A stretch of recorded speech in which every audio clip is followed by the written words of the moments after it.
The UK has become a third world country. Ever question why one of the wealthiest and most influential nations on Earth could have declined to such an extent? There are enormous potholes all over the roads, antiquated public transportation, and crumbling school buildings. Millions of people live in run-down, cramped housing, while a few super wealthy people own giant mansions and lands. The prisons are so bad that other European countries won't even send criminals there. Local governments are running out of money and can't provide basic services. The capital city of London has a major problem with dirty money from criminals and corrupt businesses.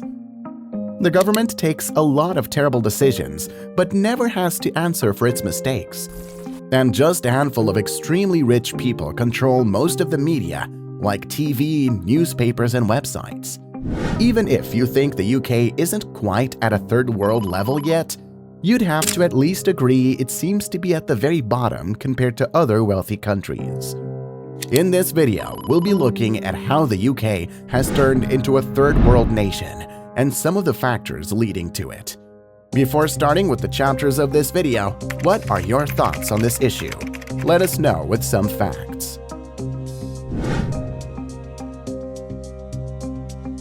Back in the day, whenever the UK faced money troubles like currency crisis, it could get through it by tightening its belt and relying on its huge empire and trading partners.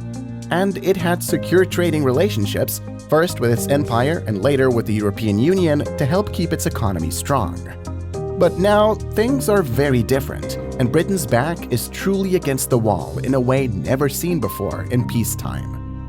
While Britain used to be a creditor nation, the UK now depends on other countries lending it money just to keep going, with its debts to foreigners exceeding its assets by a huge 30% of its total economic output, or GDP.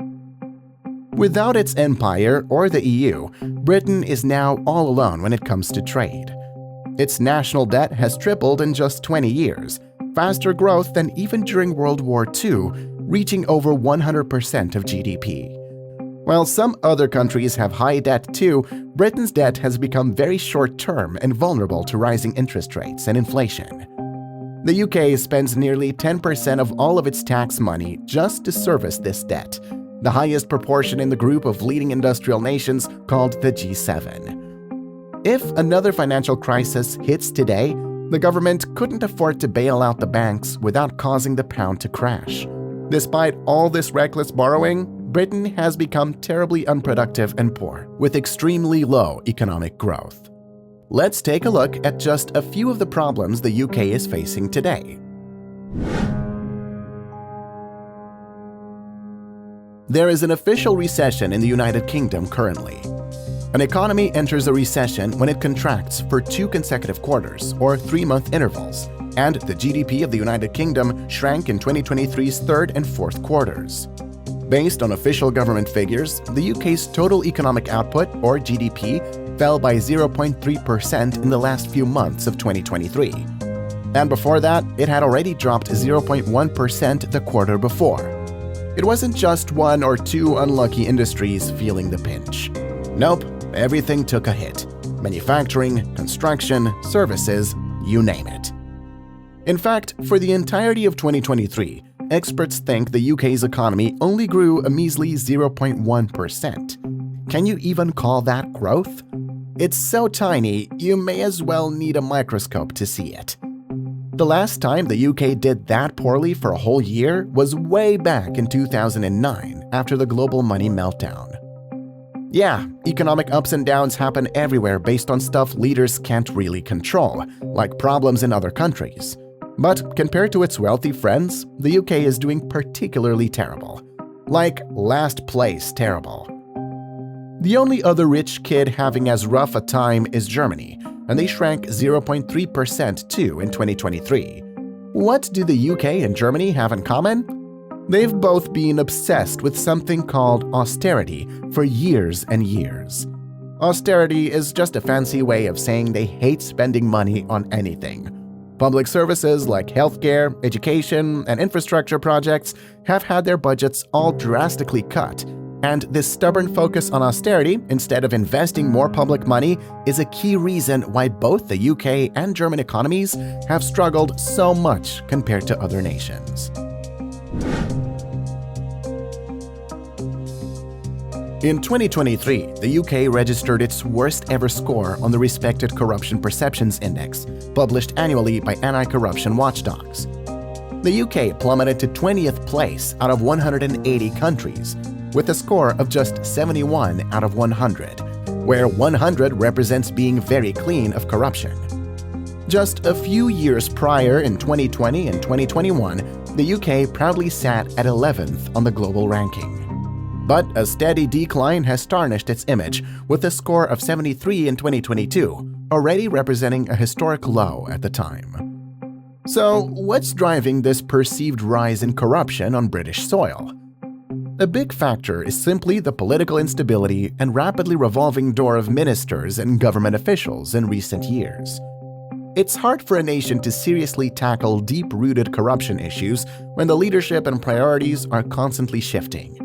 In fact, the role of the anti-corruption champion in the UK government has been glaringly vacant since June 2022, after the previous champion resigned in apparent frustration. Not a great signal about prioritizing the fight against graft. Beyond just the optics and perceptions, there have also been far too many actual scandals and criminal investigations swirling around issues like COVID contract awards, shadowy political donations, and accusations that the honors system has become a black market for the wealthy and connected. One of the two main long-term issues facing the UK, along with the problem of stagnating productivity growth after the 2008 financial crisis, is shifting demographics, according to Andrew Bailey, Governor of the Bank of England. He stressed that although recent events like the COVID-19 outbreak and the crisis in Ukraine have sent inflation rates skyrocketing, these demographic changes would probably have an even greater impact.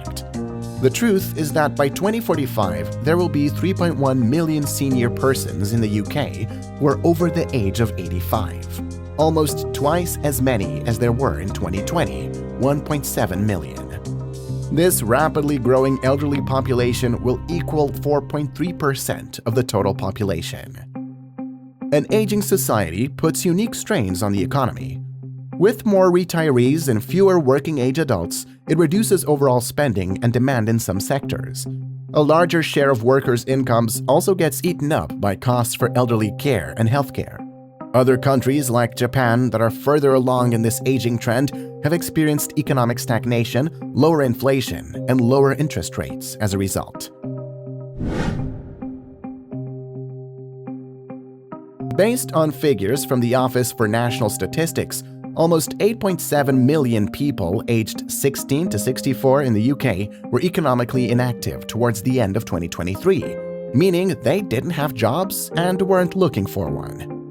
That represents over 1 in 5 persons of working age. Also, thanks to an increase in long-term illness, hundreds of thousands of individuals have lost their jobs since the COVID-19 pandemic. The government is worried because having so many unemployed people on benefits has grown more expensive and unaffordable. The UK's capacity to draw significant foreign direct investment that creates jobs has suffered greatly in recent years. Government figures show FDI projects plunged 27% from the 2016-2017 peak of 1,654, down to just 1,223 projects in 2022-2023. Key sectors have fared even worse, with foreign investment in business services, media, electronics, and communications crashing over 60% compared to pre-Brexit levels. Nigel Driffield, professor at Warwick Business School, says Brexit ended the UK's status as the English-speaking bridge to the lucrative EU market, causing companies to take their major investments elsewhere. Large-scale industries like automaking and biotech that require economies of size have also been spooked by the UK's divorce from the EU's single market.